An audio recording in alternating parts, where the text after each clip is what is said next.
Bonjour à tous, bienvenue sur la chaîne YouTube Mécanique Sportive, c'est Nicolas. Aujourd'hui, je vous présente encore une petite bombinette. C'est hybride quand même, parce que ça s'appelle la Suzuki Swift Sport, mais avec une micro-hybridation de nos jours, avec toutes les réglementations, mais qui pour moi n'est pas du tout un moins. Comme d'habitude, je vous présente toutes les caractéristiques techniques de cette voiture. Ensuite, on va l'essayer sur tout type de route, voire un petit peu en ville, et surtout, bien sûr, l'essayer sur des petites routes de campagne, voir si on peut vraiment s'amuser avec ça, ou même en ville, pousser un petit peu, parce que ça a l'air quand même bien sympa. En tout cas, on a une couleur jaune aujourd'hui, assez discrète.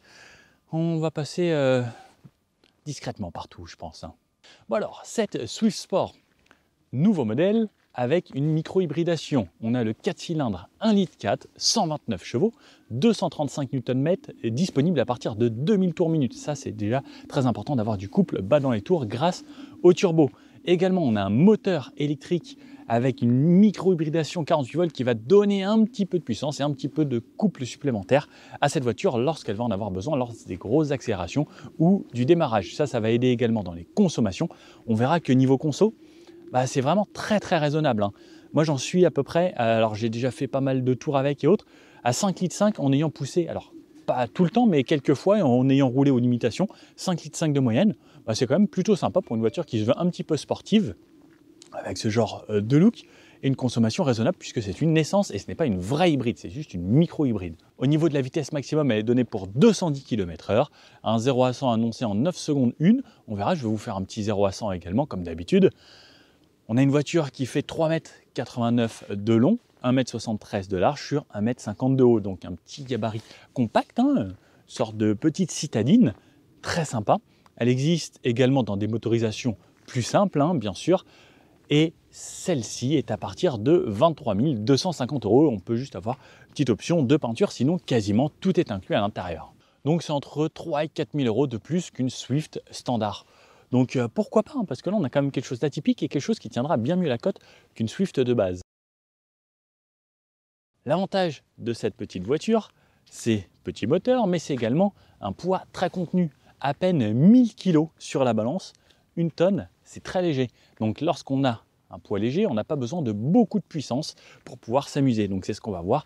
On verra, je vous expliquerai au niveau de la direction et du ressenti. On a vraiment l'impression d'avoir une voiture légère. Petit aparté, j'ai essayé une Ford Fiesta ST, donc qui est dans le gabarit à peu près ça, mais qui pèse 300 kg de plus. Alors elle fait 200 chevaux, donc c'est quand même beaucoup plus qu'ici, mais au niveau du ressenti du châssis, celle-ci paraît beaucoup plus légère et beaucoup plus fun. Alors la Fiesta ST était différente, c'est pas le même prix non plus, c'était un 3 cylindres en plus, l'autre, c'était vraiment très différent. Alors effectivement ça poussait plus, mais la sensation à bord de celle-ci, c'est j'ai repris celle-ci après la Ford, et je me suis tout de suite senti plus à l'aise parce que c'était beaucoup plus léger. Bon, moi j'adore ce contraste noir-jaune, c'est canon. Elle existe dans d'autres couleurs bien sûr, mais je trouve que pour ce genre de petite bombinette, c'est important d'avoir de la couleur. Et puis même pour soi, c'est quand on la voit, on se dit waouh, enfin, j'ai un petit truc cool quoi, parce qu'en gris, en noir, un petit peu triste. Moi je l'aime bien en rouge ou ce jaune là. Waouh, feu de jour à LED ici, donc avec cette sorte de virgule ici, feu LED. On n'a pas tout en LED, on a par exemple les clignotants, c'est encore des ampoules. On a également encore des ampoules ici dans les anti-brouillards. Alors c'est pas le top de la technologie, mais ça fait son job. Sous le capot, donc comme je vous disais ici, un moteur 1,4 litre, 4 cylindres, 129 chevaux et 235 Nm de couple, bien sûr avec un turbo et une petite assistance de cette micro-hybridation. Cette micro-hybridation, c'est à chaque fois qu'on va être à l'arrêt, ça va être un gros start and stop et ça va aider un petit peu à redémarrer. Ce qui est bien, c'est que c'est pas une sorte de démarreur de base, c'est vraiment couplé au moteur et donc ça permet, lorsque le moteur va redémarrer, en fait, qu'il retourne directement et qu'il n'y ait pas le bruit de Ça, c'est très embêtant lorsqu'il y a ça. Et là, on ne l'a pas du tout. Ça, c'est un vrai avantage et c'est un confort au quotidien également. Et pareil dans les bouchons. C'est un plus. J'ai fait beaucoup de bouchons hier parisiens, quasiment 2 heures sur le périph'. Et j'étais content de l'avoir parce que déjà, à l'arrêt, on ne consomme pas pour rien. Et dès qu'on va être aux alentours de 10 km/h au point mort, la voiture va déjà couper le moteur. Donc, tous ces petits temps morts, en fait, on va économiser de l'énergie. Et ça, c'est un plus. Sur l'avant, on a bien sûr le maintien dans les lignes, toutes les petites caméras, tout ça maintenant ça devient obligatoire, c'est des technologies. En plus, on a le front de collision, bien sûr, en cas de nécessité, la voiture va freiner d'elle-même ou vous prévenir si vous risquez une collision. On a un régulateur adaptatif, ça c'est un vrai plus également. Ici sur l'avant, une calandre. Alors ce que j'aime bien, c'est comme je vous dis, en fait le contraste avec ce noir et jaune, ça donne vraiment plus d'agressivité à cette voiture. C'est pour ça que Lamborghini met des couleurs pétantes, c'est pour waouh, et en même temps ça impressionne. Et la couleur c'est pareil, c'est pour ça que les fleurs, la nature c'est coloré, c'est parce que ça attire notre plaisir. On se dit waouh, c'est beau quoi, une fraise bien rouge, elle fait plaisir. Là c'est pareil. Le logo Suzuki, des imitations carbone, donc qui traversent. Ici on verra ça, il y en a un petit peu partout. À cet endroit-là, au niveau de la lame également, la lame qui fait très sportive, bien jolie. La voiture est positionnée assez haute, on ne frotte quasiment jamais, hein. Même sur les gros dodanes, on peut passer tranquillement sans encombre. On verra également qu'on a des suspensions assez fermes, mais pas trop. Les anti-brouillards ici, donc pas de vraie entrée d'air sur les côtés, c'est juste pour faire joli. Et l'entrée d'air se fait juste là. Comme on a un petit moteur, pas besoin de refroidir énormément. La Swift, ça fait des années qu'elle existe, et je trouve qu'en fait, cette forme est indémodable. Cette forme du côté, je la trouve toujours aussi sexy. Je vous avoue que quand j'étais jeune, quand j'avais aux alentours de 18-19 ans, il y avait déjà la Swift qui existait. C'était il y a déjà pas mal de temps. Et je la trouvais vraiment très sympa. En fait, elle avait un look atypique, une petite citadine, avec un look sympathique. Et ça n'a pas changé, et surtout en version sport comme ça, encore plus. Avec ce contraste ici encore en noir et coloré, la poignée de porte de la porte arrière est ici. Donc ça, c'est pareil. Je trouve que c'est vraiment sympa de l'avoir intégré à cet endroit-là. Ça donne plus une sorte de coupé. Le fait que tout soit surteinté sur l'arrière, pareil, ça amène encore plus de contraste. Pas de chrome nulle part. On a encore ici un bas de caisse typé carbone avec cette imitation. C'est plutôt bien fait, hein. Poignée de frigo ici avec le petit bouton pour verrouiller avec le keyless. Répétiteur de clignotant ici. Des rétros bitons comme la voiture. Des jantes en 17 pouces montées en 195 de large avec des pneus Continental, les Sport Contact. Les jantes sont plutôt sympas. Des jantes allégées sur cette version sport. Donc le fait d'alléger les jantes, ça joue également sur le comportement dynamique. Ça remplit plutôt bien les roues. C'est une petite voiture, donc pas la peine d'avoir des jantes extravagantes. L'arrière de cette Swift Sport est vraiment très démonstratif. Regardez, ces ailes ici et la ragie. Et pareil, toujours on retrouve ce contraste très sympathique. Ce bandeau noir qui s'y entoure et qui va vraiment devenir très noir, hein, sur cette vitre arrière. Le surteintage amène pareil ce petit côté un petit peu plus sportif. L'essuie-glace bien pratique, le troisième feu stop intégré dans ce petit béquet là-haut. Les feux arrière ici, donc une partie LED, mais tout n'est pas en LED, également des ampoules à certains endroits. Suzuki, le logo, Swift Sport pour vous rappeler que c'est le modèle sportif et le petit badge hybride pour vous rappeler qu'on a une micro-hybridation. Bon, j'avoue que le badge hybride, on n'était pas obligé, ça faisait un petit peu plus agressif et juste avec sport. Et surtout quand on voit hybride et l'échappement qu'on a ici à l'arrière avec ce diffuseur très sympa qui intègre ces deux vrais échappements. Alors ce qui est sympa, c'est que là on a des vrais échappements, c'est pas juste c'est pas juste un bout de plastique posé, c'est vraiment métallique. Troisième feu ici qui rappelle un petit peu ce qu'il y a sur les Formule 1. Et pareil, toujours encore cette texture un petit peu carbone. Ce n'est pas du vrai carbone, sinon la voiture aurait coûté à peu près 10 000 € de plus. Mais je trouve que ça lui amène vraiment ce côté très sympa à cette auto. Et l'arrière, ça me fait penser un petit peu au Clio RS. Qu'est-ce que vous en pensez? Le coffre. Ah oui, on a une petite caméra de recul également cachée juste ici. Le coffre, on a un volume à l'intérieur de 265 litres. Hop. Comme vous pouvez voir, c'est assez profond au niveau du bac ici. Je ne sais pas comment je vais ressortir de là. Il faut que j'arrête de manger des kebabs. Donc, on a un petit peu de volume. Je pourrais rentrer. De ce côté-là, ici, on peut démonter. On a le cric, la plage arrière. Oups, je l'ai fait bouger. Ici, solide. Fixation top taser sur les deux sièges extrémités. Et on peut voir une banquette qui se rabat en 40-60. Hop, il faut ressortir de là. Non. Voilà. J'en ai marre de ces conneries. Sous le plancher, ils m'ont laissé des petites plaques Swift Sport, c'est mignon. Oh, j'aurais pu les mettre. Tadam. Et un petit kit de secours avec l'affiche du véhicule, 23 050 €, exactement celle-ci, puisqu'elle a l'option couleur métallisée. Bon, allez, je vous montre l'intérieur et ensuite on va l'essayer. Alors, à l'arrière de cette Swift, j'ai laissé le siège avant réglé pour moi. Ça tape un petit peu les pieds. Et déjà, ce que je peux voir, c'est j'ai pas mal d'espace. Je remonte mon petit appuie-tête ici, une banquette plutôt confort, tout en tissu, très simple, une portière full plastique, du haut en bas. J'ai quand même les vitres électriques qui descendent jusqu'en bas. Ça, je trouve que c'est un vrai plus, une vitre à l'arrière qui descend jusqu'en bas. Celle, vous savez, qui reste toujours un petit peu, quand on va juste mettre son coude, c'est hyper désagréable. Ensuite, au niveau des genoux, j'ai de la place. Le siège est un petit peu creusé, donc il me reste encore pas mal de place, au moins 10 cm devant moi. J'ai de la place sous le siège pour mettre mes pieds. Au niveau de la tête, c'est très large. Je peux y aller vraiment sans souci, je peux faire la fête. Je suis plutôt bien ici, le siège est assez large ici. L'appui-tête est intégré. Si je me décale un peu, je vois un petit peu ce qui se passe devant. En vrai, je suis bien. Niveau maintien latéral, alors c'est quasiment aucun. Pas d'accoudoir ou quoi que ce soit. La place du milieu, alors ce qui est bien, c'est que c'est quasiment plat. Donc on peut vraiment passer d'un siège à l'autre sans trop de soucis. Et on a une sorte de petit tunnel central ici, qui n'est pas forcément très utile sur une voiture traction. Mais bon, il est là. Lorsque je suis au milieu, pareil, j'ai énormément de place au niveau de la tête, au niveau des genoux. Au niveau des pieds, j'ai de la place. Pareil, les gens sur le côté pourront mettre leurs pieds sans problème. L'assise est confortable également au milieu. C'est de la mousse partout, hein, de la mousse simple. Et c'est pas mal. La ceinture, elle est sur la banquette. C'est un plus. Fixation top taser et isofix sur les deux sièges d'extrémité. Et on peut rabattre la banquette. Donc, hop, de cette façon. Quasiment à plat. Donc le coffre est plus bas, donc ça nous fera un petit décroché ici. Ce que j'ai bien aimé, c'est, je ne sais pas si vous avez vu, mais lorsque je rabats ici, la ceinture reste et ils ont pensé au petit crochet là. Ça, c'est tout bête les marques, hein, mais quand vous pensez à ça, moi ça me fait énormément plaisir. Puis voilà, pour l'arrière, en fait, un arrière très simple, hein, juste une pochette ici, pas de pochette dans celui du conducteur.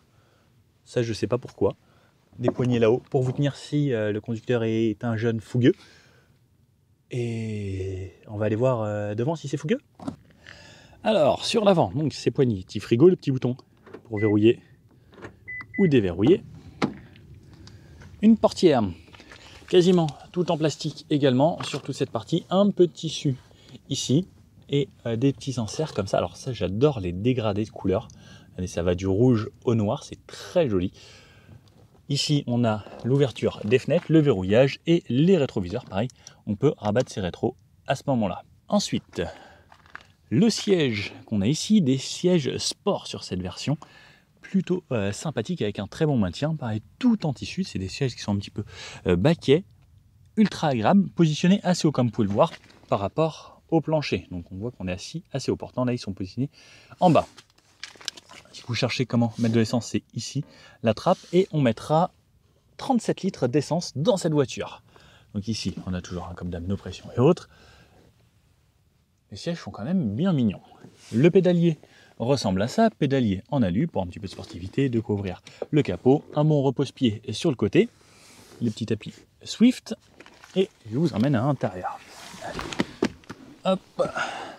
Là, ici, on a de quoi mettre une grande enveloppe ou des petites bouteilles. Dommage que ce ne soit pas des grandes, pas des pratiques. De ce côté-là, on peut désactiver l'ESP, le start and stop, les bip de parking, le front assist, donc le collision, et le maintien dans les lignes. On peut tout désactiver juste ici. Là-haut, on a un aérateur, deux aérateurs ronds ici et un autre à l'extrémité là-bas. Hop, je ferme, je me recule. Voilà le point de vue qu'on a lorsqu'on est conducteur de cette Swift.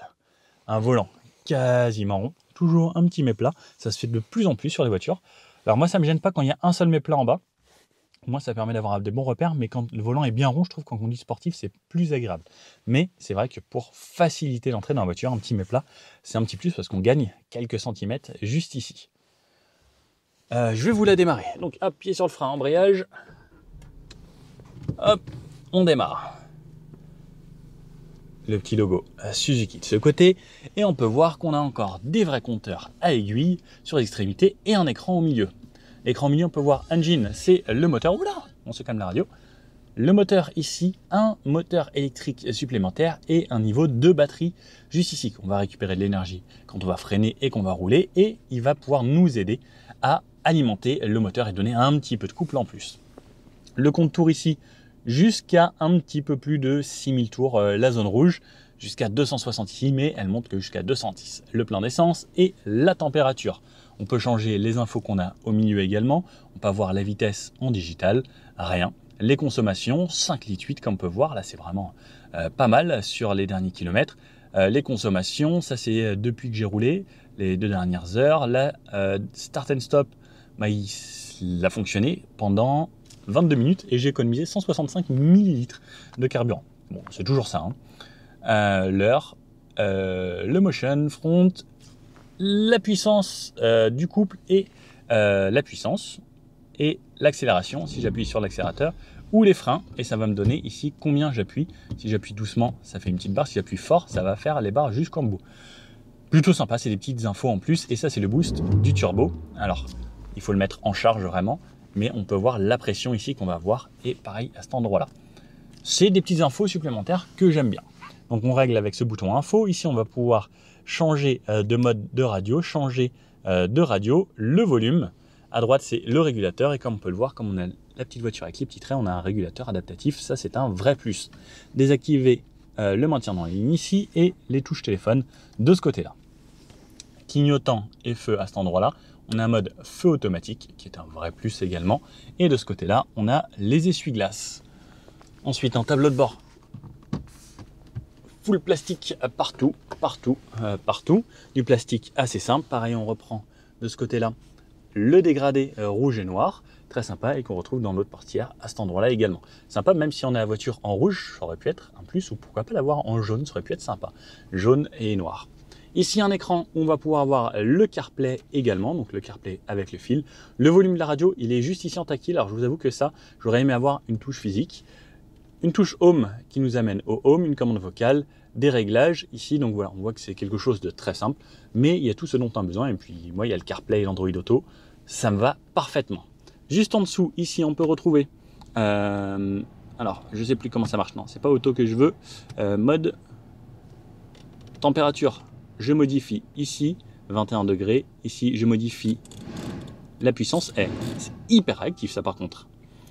Déjurage avant, arrière, recyclage d'air, climatisation. Si je veux éteindre, c'est juste ici. Hop, et ensuite, je peux me remettre les modes. Où est-ce que je veux me faire ventiler? Moi, j'aime bien les pieds et le pare-brise. Plus bas, de quoi connecter son câble en USB juste ici. Une prise jack si on veut ramener de la musique. Une prise 12 volts allume-cigare de ce côté-là. Ce que j'aime bien, c'est que les deux se ressemblent. J'adore quand c'est symétrique, je sais pas vous. Ici, double porte-gobelet, de quoi poser son téléphone. Pas d'induction ici, mais avec le câble. Et cette boîte ici, 6 rapports. Donc, première, hop, on voit qu'on a un petit verrouillage. La boîte hyper rapide. Enfin, vous voyez, on sent que, hop, on peut vraiment jouer énormément avec. Et c'est un gros plus. Frein à main pour faire des dérapages contrôlés ou juste se stationner. Et les sièges chauffants pour les 2 personnes à l'avant. Je vous remonte le siège ici en passager. Très sympa. Et les portières de ce côté-là. Sur le haut, un rétroviseur de base. Pas de SOS ou autre là sur ces versions. Un éclairage très simple. Donc voilà, on peut voir qu'on a une voiture simple mais efficace. Et le miroir juste ici. Bon allez, allons essayer cette voiture, voir ce que ça donne sur la route. Allez, c'est parti avec cette Swift Sport. On va voir ce que ça donne sur la route. Donc on commence en ville. Là je suis à l'arrêt. Et regardez, dès que j'embraye, enfin on l'entend très peu, mais la voiture redémarre. Première, clignotant et c'est parti. Donc j'ai bien emmené mon frein à main, puisque là on a encore un frein à main manuel sur celle-ci. Boîte 6 rapports, agréable, j'aime bien, ça verrouille bien. Lorsque je passe, on sent que ça s'enclenche bien, elle est fluide, elle n'est pas dure. Et on sent que ce sera une boîte assez rapide, on ne va pas avoir besoin de décomposer trop le mouvement pour pouvoir s'amuser avec. Donc, comme c'est une voiture sportive mais citadine qui peut vraiment utiliser au quotidien, on peut vraiment rouler tranquillement avec et ça la rend également agréable. Comme vous pouvez l'entendre là, on n'a pas de sonorité sportive ou autre. Dans les virages, on a une direction plutôt légère. La voiture reste plutôt bien à plat. Elle prend très peu de roulis. Ça reste un véhicule quand même à caractère sportif. Et comme on l'entend, même quand on rétrograde ou autre, bah c'est plutôt silencieux. Tant qu'on la pousse pas, on verra après sur les petites routes quand on y va un petit peu plus énervé. On sent qu'on a une suspension ferme, mais pas trop. Là par exemple, je passe sur des anomalies. Ça reste confortable au quotidien. Comme on a des sièges qui maintiennent super bien séparés, je vais vraiment quasiment pas bouger ici. On peut conduire bas dans les tours. Comme je disais, le couple maximum arrive à partir de 2000 tours minute grâce au turbo. Mais même si on roule plus bas, en fait ça en fait une voiture très confortable. Là je suis en 5e à 40, à un petit peu plus de 1000 tours minute. C'est agréable. Et en fait on a vraiment envie de s'amuser avec cette petite boîte ici, qui est sympa. Quand je freine et que je régénère un petit peu d'énergie, ça va réalimenter la petite batterie que j'ai. Et si je réaccélère un peu plus fort, ça me dit attention, risque de collision parce qu'il y a une voiture devant. Vous avez vu, ça y va assez facilement. Bon, on va voir ça où il y a un petit peu moins de monde, mais même pour la ville, on sent que la voiture, elle en veut un petit peu. Et comme il y a un turbo, eh ben, il va quand même y avoir cet effet turbo où ça va pousser plus que quelque chose de très linéaire lorsqu'il n'y a pas de turbo. Là, le moteur s'est arrêté, start and stop, et avant que je sois complètement à l'arrêt, il avait déjà coupé le moteur. Et si je réaccélère un peu,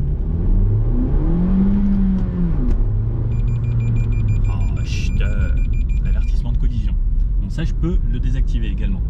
Comme ça, au moins, ce sera plus tranquille.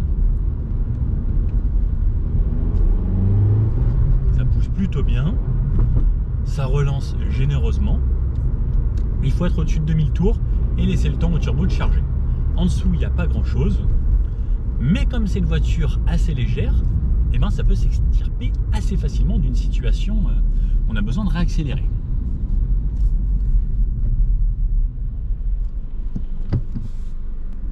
Allez, c'est parti. On peut relancer ici. Alors, comme vous pouvez voir, ça y va bien. Ça a l'air plutôt joueur. Par contre, de l'arrière, ça a l'air très léger. Alors, j'ai la petite Zoé qui s'est mise juste devant moi quand il fallait pas. Allez, on relance. Je reste en 3. Allez, ici, hop, j'arrive. Ouh, l'arrière s'emmène. En fait, elle pivote toute seule. C'est assez sympa. Et dès qu'on met un petit coup sur les freins, juste pour l'appuyer un tout petit peu, l'arrière s'emmène très facilement. Ensuite, on réaccélère. Et ça y va bien. C'est rigolo. L'arrière a l'air très joueur. En fait, sur un petit circuit, ça doit être très sympa d'emmener l'arrière un petit peu tout en travers, ensuite de réaccélérer. Ah, un petit côté très fun cette voiture. Allez, on va descendre s'insérer sur du plus roulant. Alors moi, ce que j'aime bien, c'est quand on est guide sportive, c'est ce genre, vous savez, d'insertion, petit virage. On a en fait tout de suite envie de jouer. Hop. Oh, l'arrière s'emmène vraiment d'un rien. Juste une petite relâchée de gaz. Pour s'insérer, ça facilite tout de suite d'avoir un petit peu de puissance. On n'a pas quelque chose d'extraordinaire, mais comme dit, en fait, ça suffit comme une voiture très légère. Donc ici, c'est 90. Donc, ce qui est bien, c'est que je vais mettre mon régulateur adaptatif. 90, il va suivre les voitures de devant, en même temps c'est en boîte manuelle, donc des fois il faudra penser à rétrograder si ça ralentit un petit peu trop. Donc là à 90, on a quand même pas mal de bruit de roulement dans l'habitacle. Alors moi ça me gêne pas parce que en conduite sportive je vais bien aimer justement avoir des bruits, sentir un petit peu ce que la voiture fait. Effectivement si on a des très longs trajets, ça peut être un petit peu plus gênant. Après, ça me dérange pas tant que ça. On entend un petit peu ce qui se passe dehors. Après, sa vocation, c'est pas une routière non plus. Donc, c'est pas gênant parce qu'au quotidien, on va plus l'utiliser sur des petites routes et en ville. Assez bien, suffisamment de quoi avoir dépassé sans tomber de rapport. Par exemple, là, hop, je vais doubler. Et ça m'y emmène assez facilement. des petits avantages d'avoir une couleur peps comme ça, c'est que les gens vont vous voir dans leurs angles morts ou vous voir arriver. Un petit plus. Bon, à 90 en tout cas, ça va. Ici, c'est 110, donc je réaccélère en 6. Ça relance, la turbo souffle, et j'arrive à 110. Donc ça y va assez bien. À 110, un petit peu plus de bruit de roulement. Le moteur, clairement, je l'entends quasiment pas.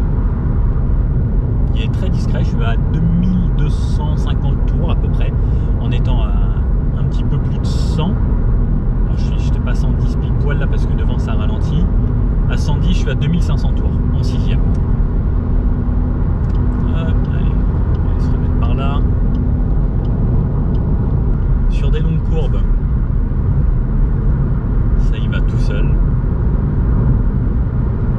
La voiture s'appuie un tout petit peu, mais ce qui est bien, c'est que comme elle s'appuie un petit peu, ça reste confort. Pareil même là sur les rainures. Ça va vous garder un certain confort en fait. C'est ça l'avantage de cette voiture, c'est qu'elle n'est pas trop radicale. C'est sportif dans l'âme, mais sans être trop extrême. Le son est plutôt correct. C'est pas extraordinaire, on sent que c'est pas du haut de gamme, mais ça suffit. Alors là, on va passer sur une zone ici à 130. On va faire une relance 80-130. Allez, c'est parti, je suis en 6. Ça y va, là on dépasse les demi-tours. Le turbo souffle 110, 120, 130. Donc on voit que ça relance quand même plutôt bien. L'avantage encore, cette fois, à la légèreté de la voiture. Allez, hop, on double. On a l'avertisseur d'angle mort à 130 km/h. Régulateur. On va doubler la Tesla. J'avais pas envie de rouler à 130. 130, on commence à avoir un petit peu de bruit du vent. À 110, c'était relativement bien contenu. Là, on en a un petit peu. On commence à entendre un petit peu le moteur. À 110, c'était plutôt contenu. À 110, j'avais une moyenne aux environs de 5 litres au 100. Là, on est à 130. Alors, sur l'instantané, ça jongle entre 5 et 7 litres selon si ça monte un petit peu ou pas. Ce qui reste encore vraiment correct. Le moteur est à 3000 tours.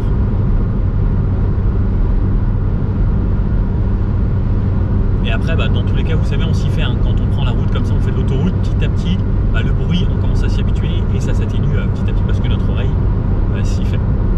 Petit bout de 90 là avant de se trouver les petites routes de campagne sur un goudron tout lisse. Ça va bien. Bon, vous êtes prêts? C'est parti. Ça envoie quand même plutôt bien. En fond de 3, on prend quand même des bonnes vitesses. Là, on a une route très très dégradée. Ouais, ça freine bien, on sent que c'est très léger. Même en 4, ça relance. Et hop, là on a un petit pif-paf. Hop. On sent toute la légèreté de la voiture. Et même sur les gros freinages, on sent que c'est volontaire sur le freinage. Et ça accélère.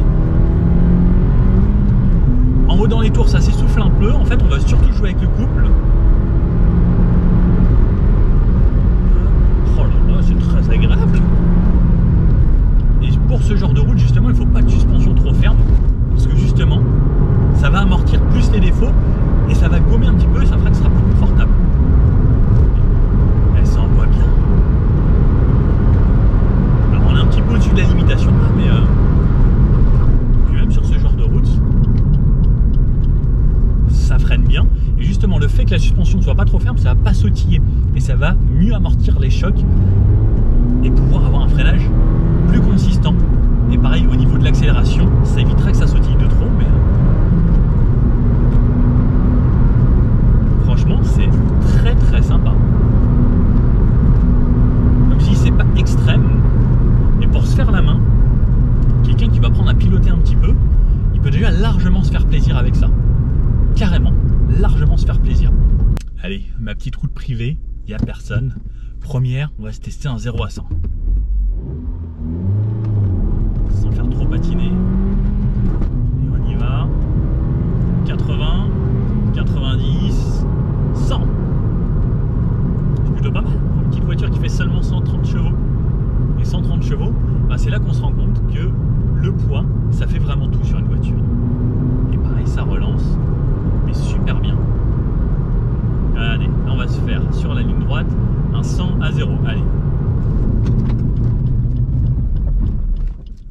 Vous avez vu comment ça s'arrête vite?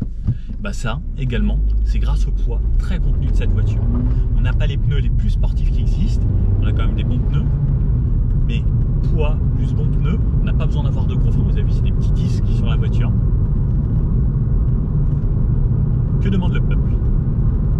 Ce genre de joujou. C'est pour ça que les Lotus, c'est top. Lotus, c'est très sympa.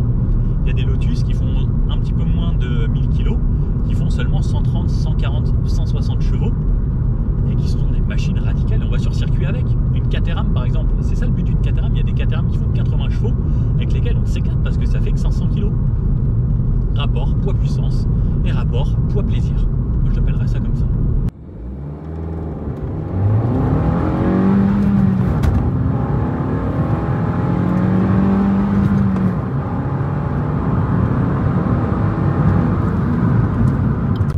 Sur un rond-point un petit peu plus serré, ce petit côté joueur.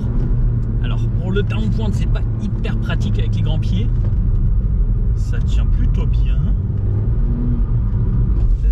Vous avez vu comment l'arrière s'emmène? Alors je vais me désactiver l'ESP. Off, tout est off maintenant sur la voiture. L'arrière s'emmène énormément. Hop, ouais, ça y va bien, ça motorise pas trop mal. Sortie de virage. Bon, on sent qu'on n'a pas d'autobloquant sur l'avant, mais on s'y fait quoi. Et comme c'est léger, il y en a un petit peu moins besoin qu'une voiture un peu plus lourde. Bon, là on arrive sur ma petite zone préférée où c'est assez sympa. Bon, ça reste toujours gras malheureusement ici parce qu'on est en forêt, mais c'est là qu'on va pouvoir prendre du plaisir avec cette petite auto. Allez, je vous le fais de façon plutôt cool et juste un petit peu dynamique cette fois pour cette petite descente. La voiture est très agréable, la direction est plutôt précise. Alors au début il se passe pas grand chose, il y a un point neutre assez grand, mais ensuite on a un bon feeling de la voiture. Au niveau de la pédale de frein, c'est très progressif et on sent que si on a besoin, ça va les mordre. Et la pédale de frein est très douce. En fait, il n'y a pas besoin d'appuyer fort dessus. Bon, vous me connaissez. Tout est désactivé. On va pouvoir envoyer un petit peu. Alors, qu'est-ce que ça donne en plus sportif? Parce que c'est ça qu'on veut quand même. Ça tient pas trop mal la route. Alors, un autobloquant, ça aurait pu être un petit plus. Ça s'ouvre un poil. Alors, hop. Ça y va bien. Alors comme c'est humide, ça glisse un peu. Au freinage, c'est très très bien. Alors je sens que sur le sec, en fait, on pourrait vraiment s'amuser avec.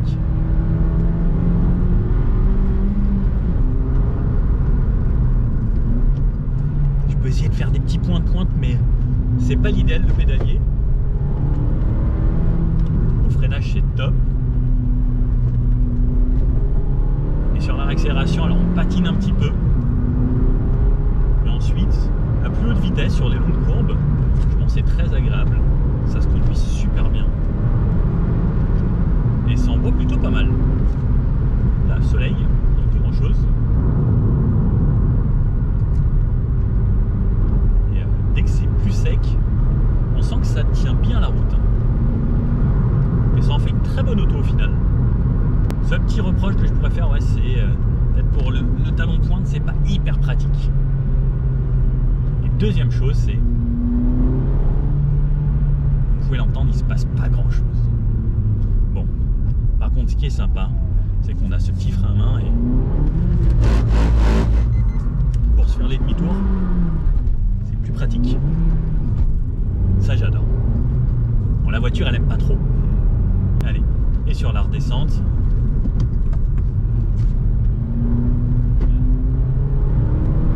Ça pousse largement assez en fait pour s'amuser sur ce genre de petite route.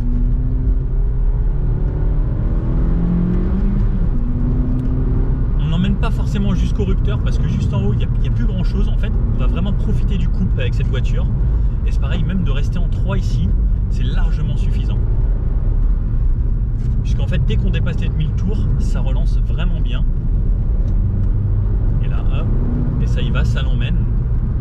En fait, on va vraiment pouvoir jouer comme ça, et la légèreté de la voiture fait tout. Et en fait, on se prend vraiment au jeu. Mais en fait, ça paraît plus facile que ça ne l'est, parce que justement, la voiture fait bien le job. Ce serait sec, je pense qu'on s'amuserait énormément ici. Mais vraiment énormément. Bon bah, il va falloir refaire demi-tour ici. Hein. Vous avez vu comme c'est facile à faire. Ça patine un petit peu ensuite, parce que bah, on n'a pas d'autobloquant. Ça, c'est juste le petit point qui serait parfait en autobloquant sur cette voiture. Dans le genre, petit truc fun à faire avec cette voiture, désactive le ASP,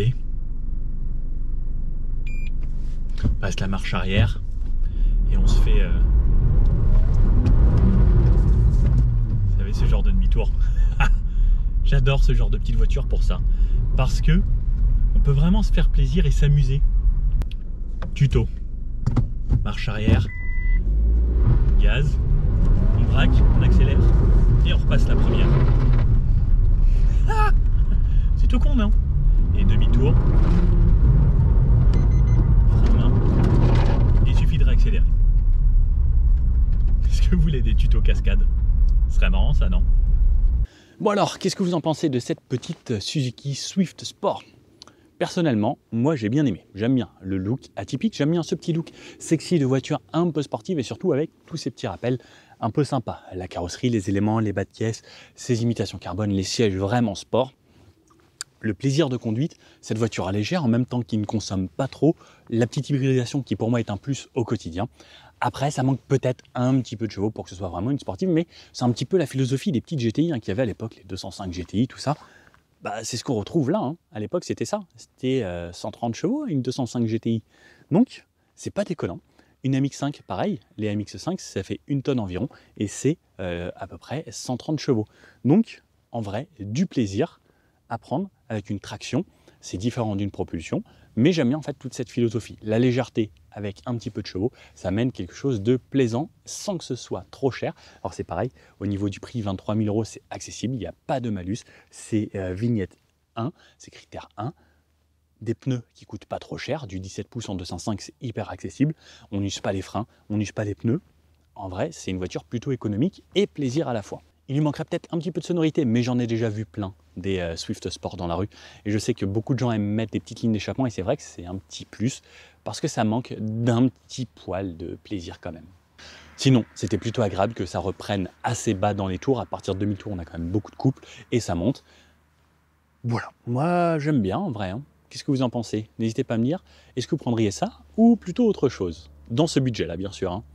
Ou pourquoi pas peut-être un petit peu plus cher ou moins cher. Bon, si cette vidéo vous a plu, un petit pouce bleu, comme ça, comme d'habitude, n'hésitez pas à commenter. Et je vous dis à bientôt pour un prochain essai. Ciao!